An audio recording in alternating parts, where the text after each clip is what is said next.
Guys, welcome to the show. What? It's our show. The Sons of Vidya show. It's our show. I said that. Guys. Not your show. Okay. Our show. It belongs to them just as much as it belongs to us. It belongs to me. No, says the man in Washington. It belongs to the government. That's what they said. That's.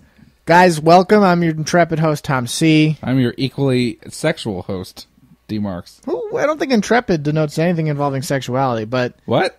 not really a dictionary man, as you might be.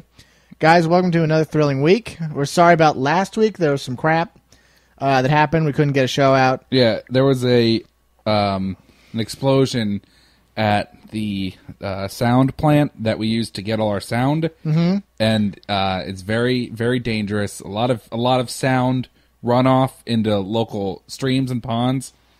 So we had to take care of that. There's a whole big cleanup effort, but it's fine now. The sound is all safely out of our drinking water, Right. and we scrubbed many seabirds. Yeah. Also, I met the guy who voiced He-Man, and I had to spend a week decompressing because I thought that was really cool. But that's just, that's me too. Yeah, that's fair. That's just me. That's just who I am. He was like, Thundercats ho, and I was like, that's not your show. That's not your show. Dude, what if it was the same guy, though? It probably is. Your Yeah, face I would think be- I think it was Hanna-Barbera who was Your both face of them. would be super red. I actually think it was based off of Hanna-Barbera. He-Man was. They took a picture of Hanna-Barbera. I believe Hanna-Barbera is two different people. Well, I think he was one guy, and so I think that's the case, and therefore that's what it is. Guys, Well, that sounds like the most thought out. Who's better, Hanna-Barbera or Tex Avery? Answer's Tex Avery. It's not even a question. Yeah, I was just kidding about asking. Anyway, guys, I didn't mean to ask because it was a joke. we missed a whole week, which means we got to make up for all the stuff that we missed. What did we miss in the last week? Okay, number one. Real news. Don't give them any fake news like you love to give. I was going to give him some fake news. No, I can't. Listen, Guys, he ruined the just show. act like it's not fake, though. Okay. That's how fake news works. It's like the Daily Show. Okay. It's like the Kaboo Report. Okay. You just make it sound real. The president of Obama said that he wasn't the president. He was That's not how you make it sound real. a resident of America. That's rim big shot. news, guys. Rim shot. That's really big news. In kind of related news, the president of Irrational Games announced that Irrational Games is closing. Yeah, that was weird. Yeah, that's actual news, guys. The guys who made BioShock are now going under. Yep, they said once they release Burial at Sea Part 2, which we've talked about before on the show, once they release that, they're going kaput. They're going the way of the It's doo-doo. apparently not for monetary reasons. Apparently because Ken Levine wants to... He wants to get back to working with a smaller team. Is Well, what the he said. truth is, he just doesn't have enough mirror time these days. He looks so great. Guys, look up Ken Levine. And you don't get enough time to stand in front of the mirror when you're making games. All right? Do you, is that a problem that you have? Yes. Not having enough mirror time? Listen, okay? I'm going to tell you this right now. Real talk? When you're in the Handsome Man Club that I am, Okay. a tenured member of, a lifetime member of... Aren't you on the board for that? No. You got to be real handsome to be on the board. Is that two chairs are for George Clooney? Yeah, of course. He's two board members. Yeah, he's so handsome. okay. He's like, you know how China, America, someone else, and someone else are the big shots of the... UN. Yeah, is it China? It's China, Yeah, America, India. They're big. It's America. It's got to be UK. It's America, UK, France, Russia, and China. Yeah, that's it. That's what George Clooney is. He's one of those major guys. Well, the point is he has two votes. Yeah, of course. But he's also one of the major guys Well, yeah. in the inner circle. You know what I'm saying? Yeah. You got your G Clooney. Who else you got on there? Probably. Maybe a Hugh Jackman, right? I don't think he's. You got to say okay, Brad Pitt. That's yeah, obviously on there. I get that. Sorry, I'm in the thing. I What know who about it is. Fabio? Yeah, he might be the president. I think that's fair. Anyway, you see Ken Levine in there, okay? He's obviously in there. Does he talk to you about this? Like, do you have the inside scoop because you're both handsome men? No, we both know how this works. Okay. We have a similar mindset. He's been working on these games. He's been making video games about 1920s girls or whatever of magic powers. That's time he could be spending looking at himself in a mirror. Dude, you know, it was really, like, I almost don't want to say it on air, but like I don't like this. the other day on the internet, I saw a picture of Elizabeth with her ankle showing. That's weird. Yeah, that was highly. Do they have that on the internet? Highly sensual. Is that on the internet these days? Yeah, it's a lot of smut. A lot of smut. That's sleazy, is what that is. Yeah, dude. Anyway, so they announced they're closing. It's not for monetary reasons. It's because he wants to make smaller things, or whatever. Yeah, so that's you said, fair. You it's said fair. that Bethesda is now was hiring them up. Yeah, they're hiring people who are coming from there. That's what I heard. I don't know how true that is, but that's neat. There was also talk about Fallout 4, but basically, who the guy was talking about. I didn't hear any of that. It wasn't anything really. It was basically that it's not going to be coming out for a while. That's not news. That's depressing. It's news is never depressing. Guys, I don't really care because like I'm so looking forward to Ground Zeroes because that comes out in like a month. Is Ground Zeroes coming out or is Phantom Pain coming out? It's Ground Zeroes. Ground Zeroes is the first one. I learned something about Phantom Pain that really is surprising to me, and it makes me like. Is that it's named after a psychological condition? No, I bet you don't know about Phantom Pain, but like. Everyone who loses a limb has phantom pain. Like, everyone. Really? Yeah, it's not... You think it's, like, one guy, or, like... I thought it was one. It's, like, everybody. I knew it was a fairly common phenomenon. Dude, are you ready for the fact of this podcast? Go for it. Okay. Unleash the fact hounds. People have phantom pain. Let's say you lost a hand. Yeah. They have these things called mirror boxes that you put your hand in, right? Yeah. Okay, you put your one hand in, and you put your other, like, stump in. Yeah. But it makes it look like you have two hands, and that stops phantom pain. Weird. Because phantom pain is caused because your body wants you to move something that it thinks you haven't moved in a while. Your brain does. Sorry. Yeah. And so it's like sending things. You're like, you got to move this or it's going to start deteriorating. That's what it is. And since you can't move it, it doesn't work. Like, it just keeps hurting. Yeah. Apparently it hurts really bad. Like, everyone who loses a limb has it. It's like crazy. It's like not rare at all. Anyway. See, I always get phantom pain confused with phantom limb. What's the difference? Phantom limb is when you, like, try to interact with an object that if I tried to create with this water glass and I was missing this hand, I would still like be making the effort to like try, like I would still be moving. Oh yeah. All right, that makes sense. But anyway, that's the fact about that. Also, he was a villain on the Venture Brothers. Phantom Limb. That's a good name. Guys, in real news about video games, probably the biggest thing in the past 2 weeks has been Twitch plays Pokemon. Which I didn't know anything about until you told me today. Which I wanted to keep secret, because I knew you wouldn't be on the internet about it. So, like, what it is, guys, in case you don't know what it is, which I'm sure you do, because come on. I didn't. Well, you don't go on the computer. That's true. You're not a computer man. No. I have one built into my... If they don't Morse code it to you, you're not even going to look it up, you know? But the thing is, it's what someone has done is they've made it so Twitch chat it's like connected to this emulator of Pokemon, right, guys? Right. And what it does is you in the chat you type in a direction or button you want to be pressed on the screen, and this corresponds to what it actually does, obviously. And people have been playing Pokemon. The original, I think it's probably Red, but they've been playing it. And you might be saying, yeah, that's kind of funny. I bet you that's tough. I wonder how many people are playing it. The answer is over 70,000 people are playing it at the same time. The exact same time. Yeah, that's wacky. They've gotten really far so far. They're like fighting Sabrina, I think, right now, which I don't remember which badge that is. I'm going to say it's 6 to That's be polite. mid-game, yeah. Yeah, it's but 5 or 6.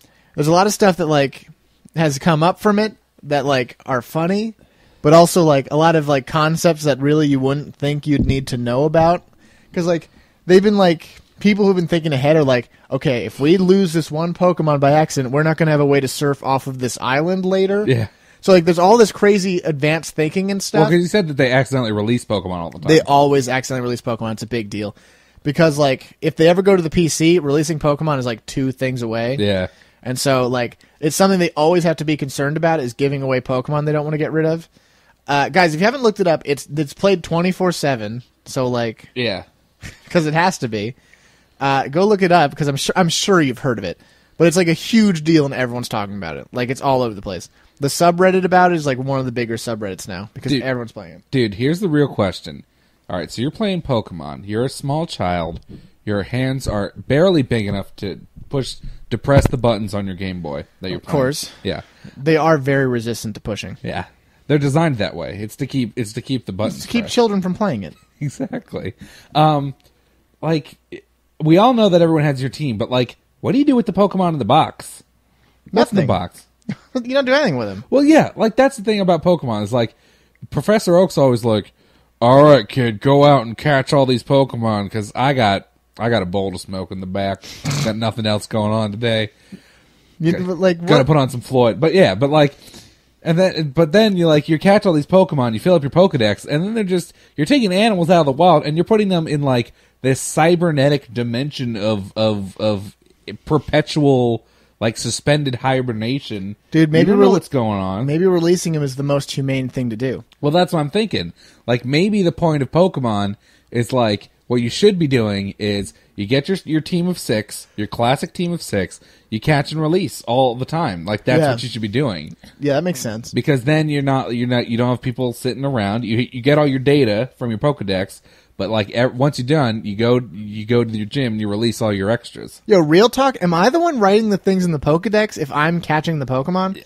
I guess, because right? like for some reason you're getting these things and then you know a description about them. Well, the funniest thing is that like they know how many Pokemon there are. Yeah, no, that's always the funniest. Professor thing. Oak's like, they're exactly 150. You're not. Who knows what they are though? I guarantee you're not finding one that's not on this 150, dude. I guarantee that. There's 151 if you're a cheater. Like I'm telling you, they just don't have them. Yeah.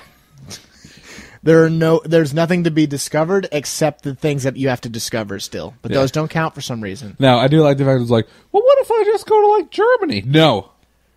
Forget that. This thing isn't applicable to Germany. I'm telling you that right now. It's not applicable to Germany. Well, I found this weird bug. No, you didn't. No, you didn't. What are you talking about? That's not a Pokemon, though. That's just a bug. That's a real idiot. large bug that you should get away. Like it's probably poisonous. Yeah, just forget I it. don't want to eat that, though. You mean like a poison type? No. It's just poisonous bug. Yeah. Not poisonous bug. Not poisonous slash, but it's not a Pokemon. Just Dude, I love Pokemon, though. Like, we talk about it on the show, obviously, but, like, Pokemon's such a joyful experience. Yeah. There's nothing to hate with Pokemon. Dude, and I feel like the Twitch Plays Pokemon really has been reminding me of the more important things of Pokemon, because it's been making the game less trivial and less, like, formulaic. Yeah. Because even the small things are tremendous accomplishments, because there's millions of people trying to do it at the same time. Not millions, but you know what I mean. There's like a ton of people who are trying to accomplish things, and it's like a big deal whenever they do it. Like, imagine how victorious you'd feel if you were on that thing for the past 4 hours and it led to a gym win. Yeah. You'd be like, I did it. This is me. I've done it. Guys, you can be a part of it. Just go join the Twitch thing. But it's cool. Like, first of all, I greatly respect that their best Pokemon is Pidgeot, because we all know I'm a Pidgeot fan. Yeah, we all know that. He's not. He's not like top 5. Might be top 10. What are you saying? Top 5? I'm gonna have to think. I think we already talked about this before. We all know my number 1 favorite is Marowak. Yeah, we did know that. We know Houndoom. We know. I'm talking original 150. Are we doing that? Yeah, I'm talking original 150. Then Marowak, Articuno. Now I'm blanking here. Got a blank right here. Yeah, blanky. I'm gonna put Cubone on that. Does that count? I'm gonna say if you name one Pokemon, you're naming the whole evolutionary chain. Well, I particularly like Marowak more than Cubone. Well, Marowak. Articuno, I'm going to say Hitmonlee, I'm going to say Scyther, and I'm going to say, I might say Pidgeot there. I'm surprised Arcanine isn't there. Arcanine is what I meant. That's what I meant to say. That's what I meant to say. Yeah. Because you might be having people at home who are like, it's Arcanine. No, I always say Arcanine, too. It sounds cooler. Yeah. It sounds like you're British or something. Arcanine, you know? Now you have to answer that question. It's going to be way harder. Okay, number 1, no question, Charizard. I feel like it doesn't count. Listen, I'm sorry, but like, the last time I played, I think I played Fire Red. No, I played the like super re-release. That doesn't exist. Fire Red's a super re-release. I guess it was Fire. You're thinking of Fire Red. Yeah, I guess I just played Fire Red. Red. What would it be? Fire Red 2? Yeah, Fire Red 2. I don't think so. I could have sworn there was another one, but I guess I was wrong. Yeah, when I was playing Fire Red again recently, I was like, oh yeah, Charizard's sweet, and there's nothing that's not sweet about this. No, Charizard's totally rad. I heard someone complain that it's too obvious. No, it's just straight up a dragon. There's nothing to talk about. I know, but I like that though. Yeah, because the thing like in this show, in this show, Charizard was always Ash's strongest Pokemon by a considerable amount, and like anytime he actually like wanted to fight and wasn't just like dicking around and doing the the traditional anime snooze where you got the snot bubble coming out of your Yeah. nose. Anytime he actually like did a fight, he just destroyed everything. Dude, everyone just destroyed in that series. Like, everyone constantly just ruined everyone's lives. Dude, because it was the coolest episode ever.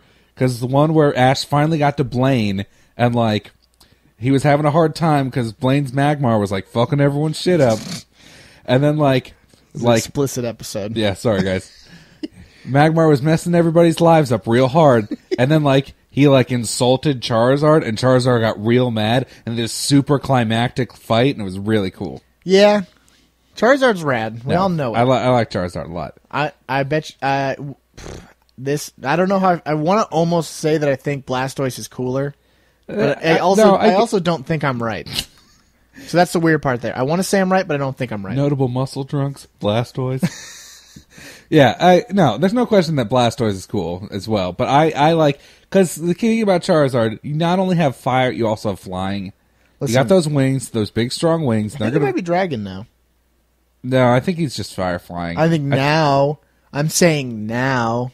Now he might be dragon, maybe. I know you always learn dragon moves. There's like a bunch of weird new crap that they're tossing in, shoehorning it. Yeah, you know what I'm saying? Shoeing it. They're now. Okay, I know what you've been doing is installing for the next 4. No, the most exciting part of everyone's list is the 2 to 4. Yeah. 2 to 5. Sorry. Yeah, obviously. That's what everyone wants to hear all the time. because everyone knows you got your number 1 in the chamber, loaded, ready to go. Yeah, everyone's expecting that. Yeah, no question. I'm going to go in no particular order here. That's not okay. Okay. Although we're going to say mine was in no particular order too, because I don't remember even what I said. Yeah, now. I think that's fair. I think that's the most fair. I have list amnesia. Yeah, because I'm going to speed reviews weird. Because I'm going to say Gengar is there. Oh, sorry. Replace all of mine with Gengar. Gengar's one of my favorite Pokemon. Sorry. Let's put like Hitmonlee on there. Yeah, it was a joke. Let's him with Gengar. Sorry, guys. Sorry, guys. Gengar. Love Gengar. I have a Gengar figure right there. I'm looking at it. I see Bowser. It's under Bowser. Oh, okay. It's a ghost, man. You can't see it. Oh, right. That is how ghosts work. Idiot. That is how ghosts work. Let's see. What else is Pokemon? You're not saying Pinsir? I know you're a Pinsir guy. I know you're a Heracross guy, but he's not there. Yeah, Heracross is an original 150. Otherwise, he would. Y'all like Lickitung? I bet you like Farfetch'd. Oh, I like Kangaskhan. That's what Pokemon I do like. It's a weird choice. Dude, Kangaskhan's awesome. Because it's the only Pokemon that can learn Comet Punch, and Comet Punch was a big deal. Really? Hitmonchan doesn't learn Comet Punch? Hitmonchan might learn Comet Punch. Yeah, but let's grow up. They're like the only How two. about Nidoking? Yeah, Nidoking's pretty cool. Actually, a good friend Baz was recently playing an emulator version of Pokemon on his phone, and he was like talking to me about how pumped he was about his Nidoking. They should be. Nidokings are awesome. Nidokings are super awesome, and they rock house all day. No, because they're poison ground, which is a real rude combo. And they're big. Yeah. Period. They're big. So big. All right, go on. All right, so what I say, Charizard, Gengar, Kangaskhan, Nidoking. You didn't say Nidoking. Oh, I'm going with Nidoking. Okay. And this is the hardest one, guys. I'm going to go with an uncommon choice. I don't like this. I think people are going to be mad. Psyduck. No. Hypnoduck. No. Is that not one? Disco Duck. Drowsy. No. Hold on. I already said Lickitung. Victory Bell. No. Weeping Bell. No. Gloom. No. I don't have it. Think of an early Pokemon. You're going to say Beedrill. Yeah, I'm going to say Beedrill. I have fond memories of Beedrill. Because, like, Beedrill... That's why I think it's a cop-out. Dude, but Beedrill's great. Because nobody... Here's the deal. Real talk. Nobody's beaten the Victory 4 with a bug type. That's not true. I've taken a Heracross to the Victory... Was that the Victory 4? No, it was whatever the second game was. Which is probably like the Fantastic 8 or something. I think they're still called the Elite Four. Whatever. Well, I didn't. I said Victory 4. It's different. They're not called that because they're like the Magnificent 7. You go fight them down like Winning Guy Lane or something. That's like it's different in the second game. Yeah, right. It's different in the second game. Okay, fair enough. You're like here. It's the Santa Claus 4 down Santa Claus Lane Road. You know, that's what it's like. I got it. Anyway, no one's taking a bug type there. Dude, bug types are legit, man. Actually, I think maybe one of the final guys were a bug trainer. And I think in one of the later games. I don't think in the first one. Yeah, it's because bug types are garbage. Bug types are just... What is bug type good against? Bug type is good against Psychic, I think, for some reason. That's stupid. And, they're good against plants. That's stupid, too. Also, I'm not sure it is. No, because bugs eat plants. So they're both plant and bug are weak to fire, but bug is strong against plant. Yeah.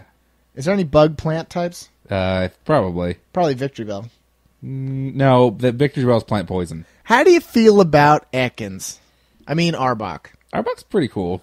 Yeah, I'm putting Arbok on that list. Weirdly, though, I think I prefer Wheezing to Arbok. You'd be an idiot to think that. I think Wheezing has How stupid can anyone get, guys? I think Wheezing had some charm. Guys, I'm going to correct him over the break. That's fair. Guys, we'll talk to you next time.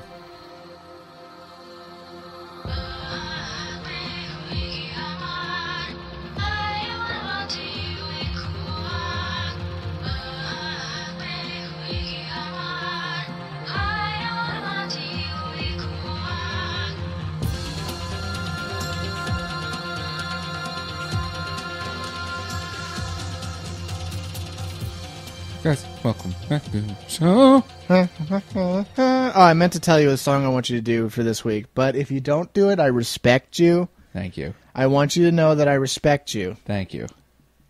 Guys, I respect him. Thank you. From them to you. Thank you. From me.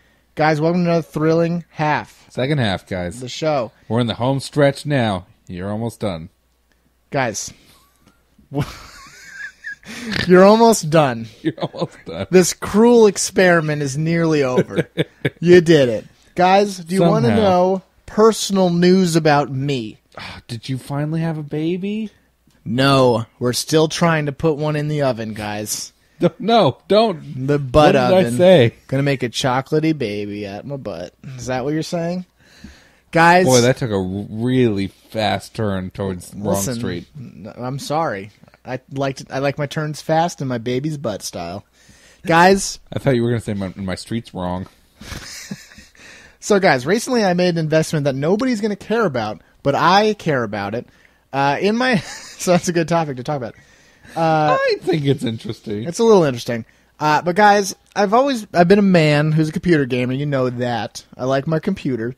And I've always had a monitor and one off to the side. I've been a two-monitor man. Yeah. You know, they call me Tommy Two Monitors. They call you the Marlboro Man. They also do that, but yeah. That's for obviously different reasons. It's got nothing to do with this.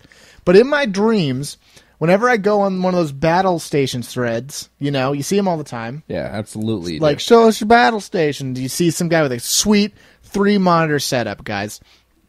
And in my dreams, that I alluded to earlier, I was getting a bonaire. They were wet dreams, friends. Fellas, they were wet ones.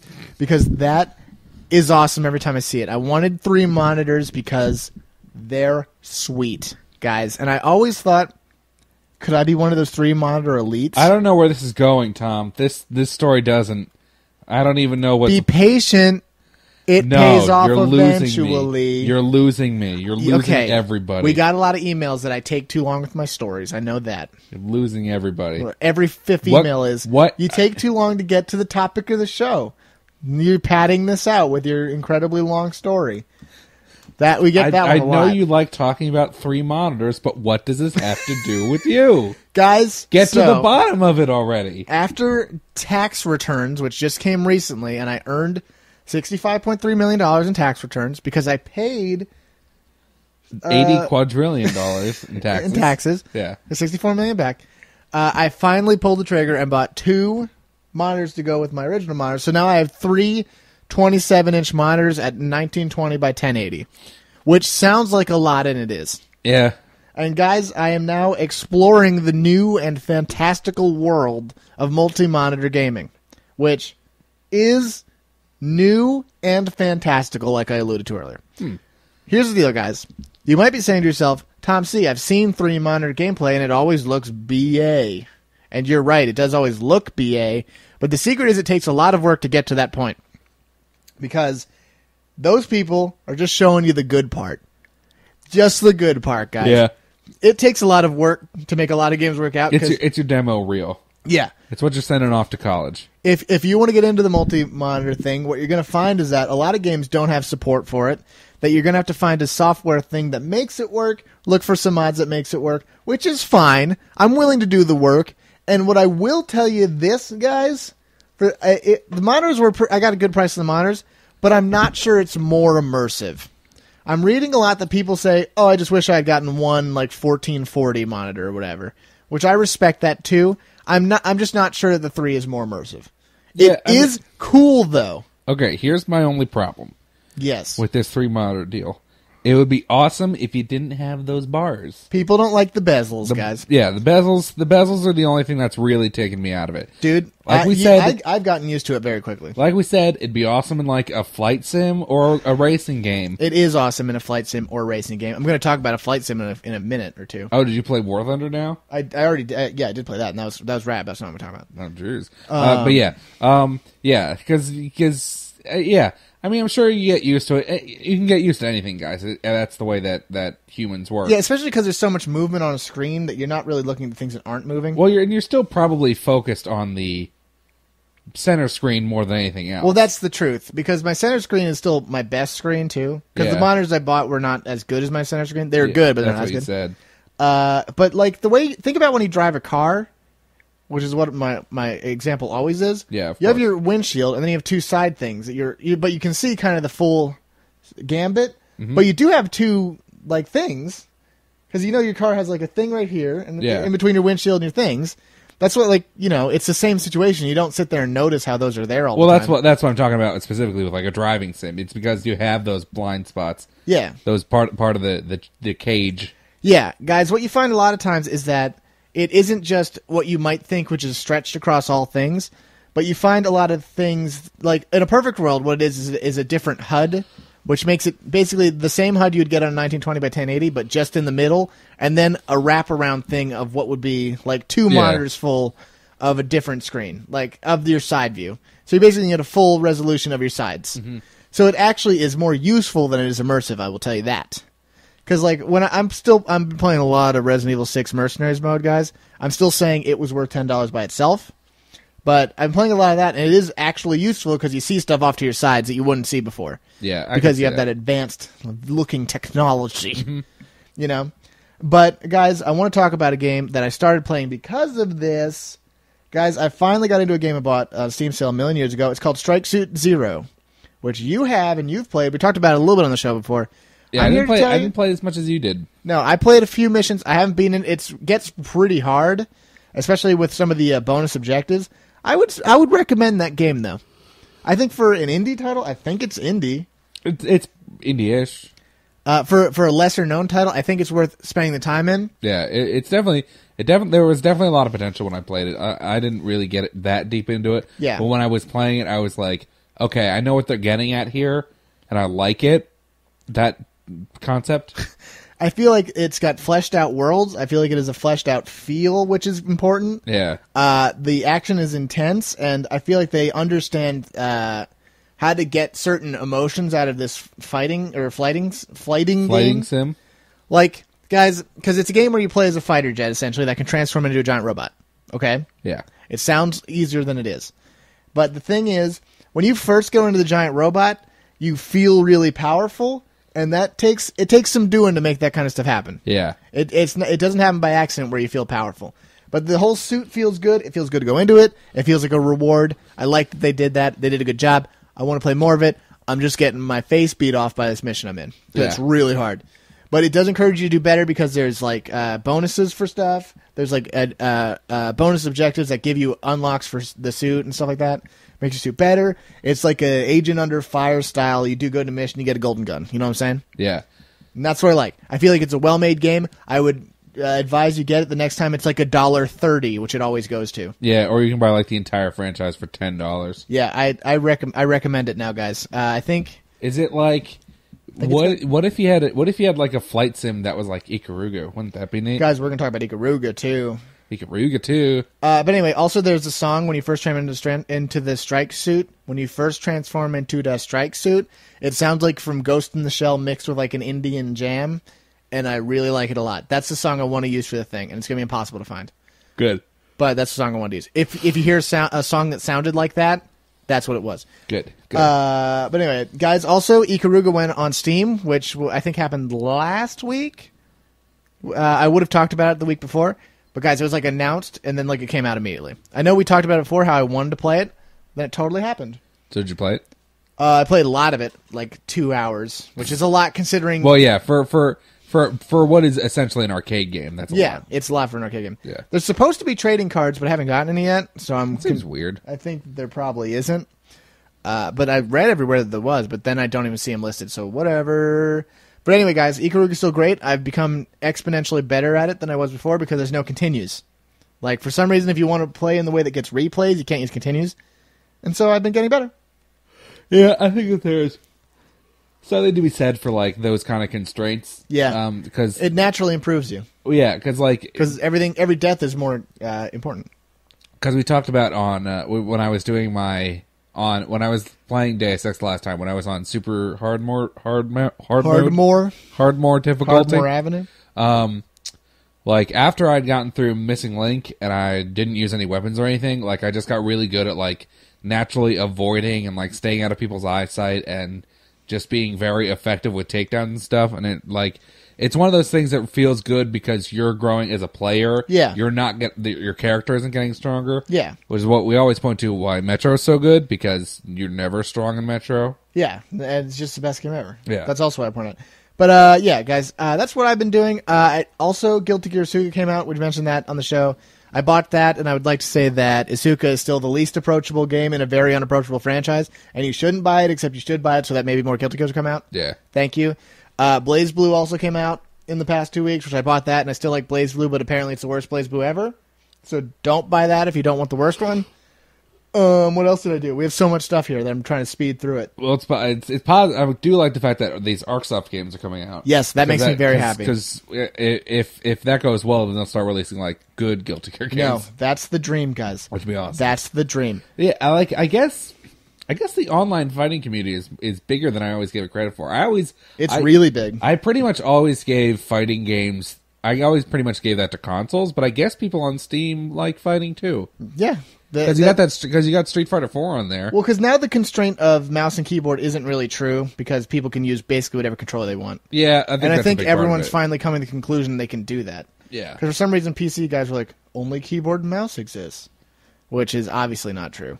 But what else have I been doing? The answer is I don't think anything. Well, that's fair. But what have you been doing? I've been playing a lot of Mountain Blade because Mountain Blade. What is awesome. that? We talk about Mountain Blade all the time. I've never heard of it. It's a really good indie game that everyone should play if you like really non-linear storytelling and being the most important person in the whole world. Because you pretty much are. I've been specifically playing Fire and Sword. That was my first question. Which is the less popular of the released franchises. People prefer Warband, and I definitely see why. I think the fact that Fire and Sword is based off of real world stuff kind of turns people off. Maybe. Also, the fact that that there are firearms in it. Yeah, I think people hate that time period. Yeah, I think people just assume it's kind of like it definitely is a lot. For some reason, it's like really kind of dreary, like in its tone because like. I think a lot of people have the impression that like Eastern Europe is just like this really dreary kind of place, and like I know I feel that way. Yeah, and the Mountain Blade Warband continent, whatever. Like you got the desert, you got a mountain area, you got snow up to the top. You got those goofy desert. You people. got fertile plains there. Goofy mountain people. You got like a barren goofy snow tundra. people. They got it. But like you don't really have that in the map is definitely not as dynamic in Fire and Sword. Yeah. But I do enjoy that time period. It's something I really enjoy researching a lot. Like weirdly I think people don't like it because it's harder. Well, it's definitely harder. There's a lot it's a lot more challenging early on. Yeah, it's significantly more challenging. Although it definitely like once you start doing well, it's pretty easy to snowball. I would say it's a lot easier to climb to the top because of the way that certain mechanics work as far as how getting money works goes. Really? Yeah, because you can just do trade caravans and they're 100 million times better than owning... Because trade caravans are instant. You don't have to wait a week, and, you know, you if you're smart... Wait, since when? I thought you had to guard caravans. Yeah, but that's like a day of riding, and that's it. That's actually... Yeah, you're right. Yeah, as opposed to having to wait a week... to get your $2,000 from your wineries. From your velvet place that you spent like $1 million to get done, and then you're never getting that investment back. The guy's like, "Oh, we made $350 this week, sir," and I'm like, when I open this business, you promised me a return of $1 billion a week. Yeah, dude. You promised me this. We had a deal here. Yeah. I wouldn't have invested this if I'd known. But you know, in Fire and Sword, you're like, what if we sold salt in this other city? And they're like, you'd probably make about 100 per. And I'm like, salt costs $2 here though, and you're saying I'm going to make 50 times that if I take it somewhere else? Yeah, that's about right. Okay, well then we're going to do that. We're going to get on that. No, my problem with Fire and Sword was last time I played it, I couldn't get in any fights. Nobody wanted to fight me. They're like, you're obviously too strong. Sorry. We're not going to raid you because you're the best in the world. Yeah, it also there's really heavy emphasis in that game on faction joining. It's not as geared as Warband is to kind of like starting your own place. Because you can't get like the best level soldiers without either belonging to like a rebel faction or one of the 5 established kingdoms. And Warband, just like, I'm going to go to a local village, and eventually these farmers are going to figure out how to be knights, because that's the way it works. They're like Pokemon. Yeah. Yeah, they're like Pokemon, they evolve. But like in Fire and Sword, there's only so much that the recruits that you get from villages, like, it's not even worth it, really. Yeah. Because like you got to hire professional soldiers because it's a real life. Yeah, this is real life. The mercenaries that you hire are a grade above and are generally the backbone of your army until you start, controlling fights and everything. Yeah. But it's incredibly rewarding for me. I do really like that time period. I do like the feel of combat, because the what they really get across well that I really like is the fact that the importance of firearms in warfare, especially at that time, because you give a farmer a gun, you give enough farmers enough guns, and they're going to kill knights. Yeah. Like you're never strong enough to like you can take shots and like maybe they'll only do a little bit of damage, but like for the most part, if you get shot, like you're pretty much done. Which I really respect that about it. Yeah, because that really gives you a sense of constant danger. Yeah, like, that's what I think is really important there. In Warband, you'll start taking arrows and be like, whatever. Yeah, let's but move I think on. that's what's really important is that is again, like, that's how it was in Warfare. Yeah. Guns really level the playing field from like conscripts and levies to professional soldiers. By the way, guys, in case you don't believe that he's been playing it this week, he's played 52 hours. It's unfortunate. He's been playing 52 hours in the past 2 weeks. So he's been playing it. That's a little less than I thought about. 52 hours. That is more than a full-time job. In the past 2 weeks, no, it's not. You have 85 hours in the past 2 weeks. Okay. But you have only 54 in that. Or, sorry, 52. You've been playing a lot of Civ, I see. I'm playing a lot of Civ? Apparently 2 weeks ago you were. Yeah, that's probably true. You had 9 hours in FTL? Really? That doesn't seem right. You're going nuts over there. Dude, don't read that on air. Just stop it. Anyway, sorry. Just quit it. We all know I don't have a job, all right? No, listen, that's okay. Nobody has jobs. But I respect that you are into with Fire and Sword, because that's the one nobody likes, and I like knowing it's good. And I respect you a lot. It genuinely is enjoyable to me. I get that some people wouldn't like it, but for me, it's a fun experience. And you know what, guys? A lot of people don't like us. What? And That doesn't sound right. It's true. And that's why we that need math you isn't checking out. to email us if you're one of those weird people who love us. Guys, we love you for loving us. we also get a lot of comments that say how much we It's get. a love relationship. Yeah, it's no bad. Yeah. No bad. We also get comments where people say they love us, and that brightens our day and our week and our month and even our year. Yeah, it really carries on to a considerable time. It's like we're friends, right? You're not. Yeah, it sounds right, friends. Well, guys, I'm going to be Joey. I'm going to be whatever one Lisa Kudrow banged all the time. That's me. Lisa Kudrow's your go-to there? I don't care. They're all great. No, you know what? That's fair. You can have all of them. I don't think she banged anyone on that I don't think she did either. That's why I don't have to be on the show. Guys, if you want to send us an email, you want to rate us on iTunes, you want to give us comments. Real life. I want real life. Okay. Guys, if you want to give us all of your money, we advise you to think twice. We know you need a Google Plus account for those YouTube comments. It's hard. It's hard. I know. Guys, Google Plus is a blight, and the fact that you guys have to deal with this makes me sad. It makes him sad. It makes everyone sad. Well, except Google. Yeah, except for Google. But we're going to do our best to alleviate some of that pain. We're going to try and brighten your day. Yeah, we're going to give you some classic Sons Speed reviews. Tom, this is top 10 video games of 2013 By from time. Tech, I guess. Yeah. Number 10, Skylanders Swap Force. Skylanders Swap Force is that thing you see where people, where like little kids buy action figures and it makes them do a dance on the TV screen, so it gets 10 out of 10. Far Cry 3, Blood Dragon. Far Cry 3 is great if you like the 80s, because 80s, VCRs and 80s, and it's an 80 out of 10. Number 8, Bioshock Infinite. Bioshock Infinite is a game where you keep playing Bioshock for the rest of time. 8 out of 10. Pikmin 3. Pokemon 3 is a great game because it's the third generation, and they really got back into it. You had your classics, you had your Totodiles, you had your other things, and it's just great. It gets 10 out of 10. Number 6, Last of Us. The Last of Us is a porno. It's really good. 10 out of 10. Animal Crossing, New Leaf. You've finally been released from Animal Crossing jail. It's time to turn over a new leaf. But the Tom Nook Mafia won't let you get out because you still owe them for that job you did back in Reno. So now you got to make good one last time, and you don't know what's happened when you turn over a new leaf. It's a 9 out of 10. Number 4, Gone Home. I already am home. 0 out of 10. Pokemon X and Y. Pikmin X and Y are the sequels to Pikmin, the first games. And you got two different kinds of Pikmin. One's a female and one's a male. And you have to use all their chromosomes to build a spaceship that runs on sexual romance. So it gets a 10 out of 10.